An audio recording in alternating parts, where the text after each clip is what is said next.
4। अब ये देखें, ये थोड़ा सा पहले से चेंज है, ये दो कॉम्प्लेक्स नंबर डिवाइड हो रहे हैं।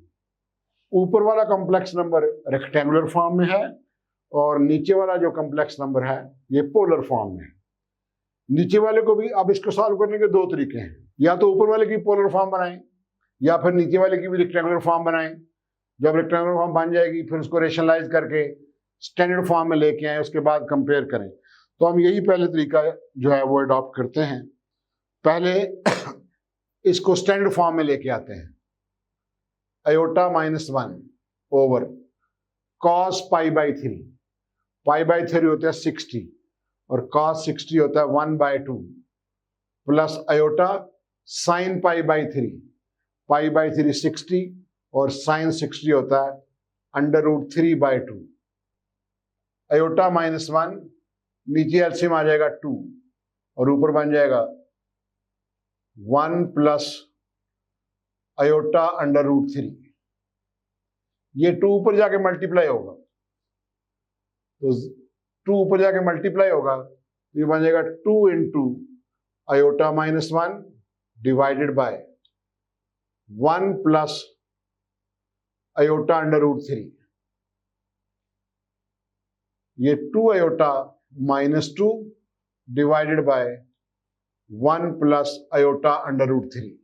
आप इसको रेशनलाइज करें ताकि स्टैंडर्ड फॉर्म बन जाए। Multiplied by 1 minus iota √3 over 1 minus iota √3। नीचे से आयोटा का साइन चेंज करके उसी से मल्टीप्लाई, उसी से डिवाइड। ये रेशनलाइजेशन आप पहले पढ़ चुके हैं। अब देखें बच्चों, z इक्वल टू, पहले ऊपर वाले को मल्टीप्लाई करें, 2 iota into 1 minus iota √3 -2 into 1 minus iota √3। और नीचे तो आप देख रहे हैं फार्मूला बन गया a plus B into A minus B equal to किसके होता है, a² माइनस b²। a की जगह 1 है और b की जगह आयोटा √3, तो a का स्क्वायर यानी 1 का स्क्वायर माइनस b का स्क्वायर आयोटा √3 का whole square. z equal to, ऊपर वाले को मल्टीप्लाई करें, ब्रैकेट खोल दें, 2 iota into 1, 2 iota plus into minus minus 2 iota into iota √3। ये बन गया 2 √3 और iota square -2 into 1 -2 minus into minus plus 2 into iota √3। ये 2 √3 आयोटा डिवाइडेड बाय 1 का स्क्वायर 1 माइनस ये आयोटा √3 का स्क्वायर लेंगे तो √3 का स्क्वायर तो 3 और 7 आयोटा स्क्वायर। अब आयोटा स्क्वायर -1 होता है, जिधर जिधर आयोटा स्क्वायर है -1 डाल दो। 2 आयोटा माइनस आयोटा स्क्वायर -1, ये प्लस हो जाएगा, प्लस 2 √3 आयोटा -2,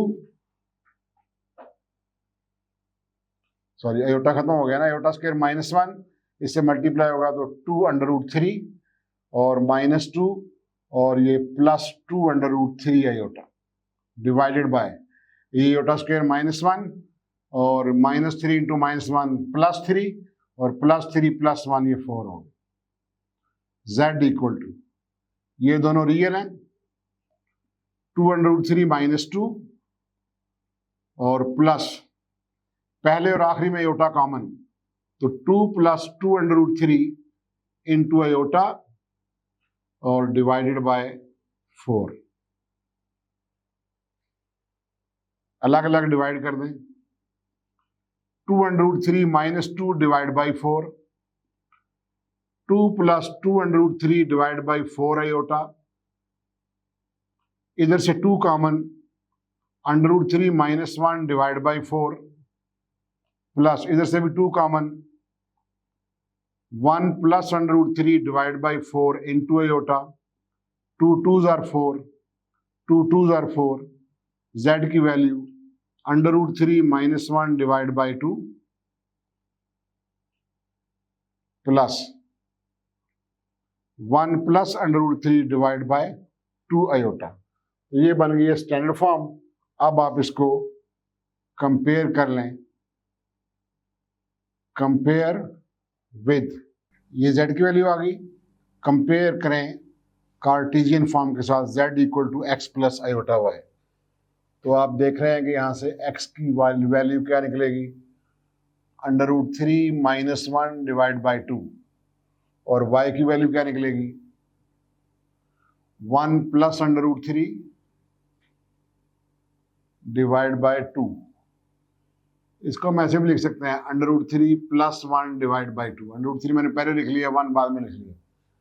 अब ये देखिए, ये दोनों x की वैल्यू पॉजिटिव है, अगर आप कैलकुलेटर से √3 लेके 1 माइनस करेंगे, 2 से डिवाइड करेंगे तो आंसर पॉजिटिव आएगा।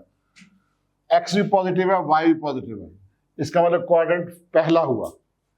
तो पहले क्वाड्रेंट में आपका कॉम्प्लेक्स नंबर लाई कर रहा है। आप पहले r निकालें, r होता है x² plus y² under root, x की वैल्यू है √3 - 1 डिवाइड बाई 2, इसका स्क्वायर, y की वैल्यू है √3 प्लस 1 डिवाइड बाई 2, इसका स्क्वायर, और होल के ऊपर under root. r equal to, ये स्क्वायर खोल दें, ऊपर a - b होल स्क्वायर का फॉर्मूला लगाएं।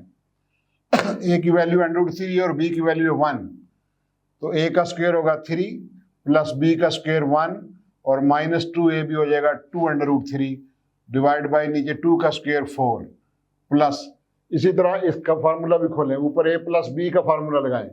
a plus b whole square क्या होता है, a² plus b² plus 2ab।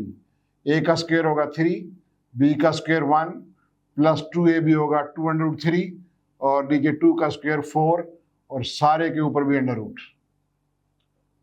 Equal to. अब एलसीएम ले लें, इधर बन गया। अब नीचे देखें डिनोमिनेटर सेम है, तो एलसीएम तो ये आ जाएगा 4 ही। तो डिनोमिनेटर सेम हो तो ऊपर वाले सारे इसी तरह आ जाते हैं। तो ऊपर वाले सारे इस तरह लिख रहे हैं, 3 + 1 ये 4 हो गया, -2 √3, ये भी +3 + 1 +4 हो गया, +2 √3 और होल के ऊपर अंडर रूट। ये -2 √3, ये +2 √3 कैंसिल, ये 4 + 4 8 को 4 पे डिवाइड करोगे तो r की वैल्यू आ जाएगी √2, ये r की वैल्यू आ गई। अब theta tan inverse y/x, tan inverse y की क्या वैल्यू थी, y की वैल्यू थी √3 + 1 और डिवाइडेड बाय 2 डिवाइड बाय नीचे x की वैल्यू √3 - 1 और डिवाइड बाय 2 और इसका एब्सोल्यूट, 2 से कैंसिल हो जाएगा, बाकी बचेगा tan इनवर्स √3 + 1 ओवर √3 - 1। आप कैलकुलेटर से इसको सॉल्व करके इसका पॉइंट में आंसर निकालें, यानी √3 की वैल्यू +1 और √3 की वैल्यू डाले -1, कैलकुलेटर से सारे को सॉल्व करके पॉइंट में आंसर निकालें और उसका फिर tan इनवर्स लेंगे तो ये 75 डिग्री आएगा, 75 डिग्री। अगर इसको रेडियन में चेंज करें तो ये 5π/12 होगा, ये रेडियन में। इस सारे को कैलकुलेटर से सॉल्व करें और उसका tan इनवर्स लें तो 75 डिग्री आएगा, और 75 डिग्री को π/180 से मल्टीप्लाई करेंगे रेडियन पे चेंज करने के लिए तो 5π/12 आएगा। अब आर्गुमेंट ऑफ z, क्वाड्रेंट कौन सा था, दोनों x भी पॉजिटिव y भी पॉजिटिव, तो क्वाड्रेंट है 1। तो जब फर्स्ट क्वाड्रेंट हो तो आर्गुमेंट ऑफ z थीटा के इक्वली होता है और वो 5π/12 आ जाएगा। तो अब पोलर फॉर्म क्या बन गई,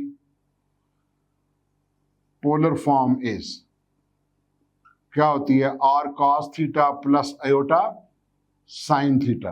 अब आप इसमें वैल्यू डाल दें, r की वैल्यू आई थी √2 इंटू cos थीटा की वैल्यू 5π/12 और प्लस पीरियड ऐड कर दें 2kπ प्लस आयोटा साइन 5π/12 और प्लस पीरियड 2kπ। तो this one is the polar form of this complex number. तो ये बच्चों पहले क्वेश्चन के 4 पार्ट्स थे, वो मैंने आपको सॉल्व करके दे दिए हैं। अब अगले लेक्चर में हम क्वेश्चन नंबर 2 जो है वो शुरू करेंगे इस एक्सरसाइज 1.4 का। थैंक यू, अल्लाह हाफिज़।